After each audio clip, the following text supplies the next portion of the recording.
Bonjour à toutes et à tous. Je suis très heureuse de pouvoir ouvrir, même à distance, même en vidéo, cette session de formation aux questions de désinformation organisée par le FOICA, donc Freedom of Information Center for Armenia, dont je salue les responsables en Arménie.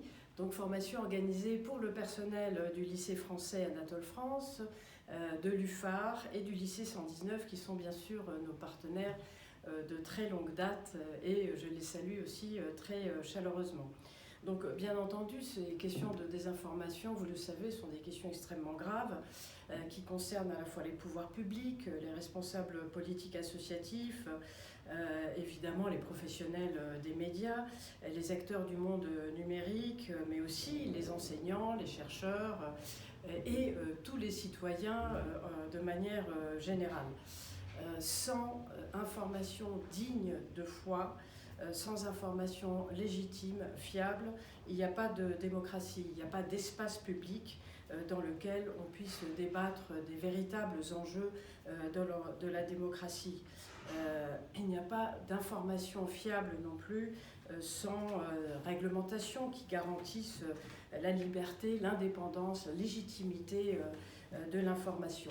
Donc ce qui est en jeu, c'est la solidité de nos démocraties. C'est la raison pour laquelle nous avons jugé à l'ambassade de France très important de soutenir cette très belle initiative de FOICA. Bien entendu, l'émergence d'un espace numérique mondial a favorisé les manipulations, les changements fondamentaux du paysage mondial de l'information, avec des manipulations de plus en plus graves de l'information.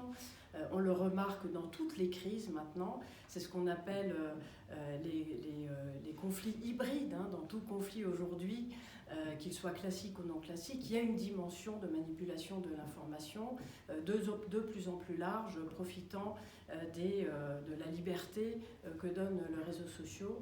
Et quelles sont nos armes pour lutter contre cette manipulation ?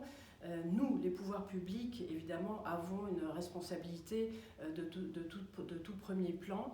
Nous devons encadrer la diffusion des informations, nous devons mettre des limites à ce qui peut être transmis, nous devons imposer une vérification des informations, mais finalement, au bout du compte, le meilleur garde-fou contre cette manipulation, ce sont les citoyens. C'est la raison pour laquelle les actions de formation telles que celle qui va avoir lieu aujourd'hui sont sans doute les meilleurs moyens de lutter contre les excès de la désinformation et donc cette menace qui sape notre démocratie. Donc je vous souhaite une excellente session de formation et à très bientôt.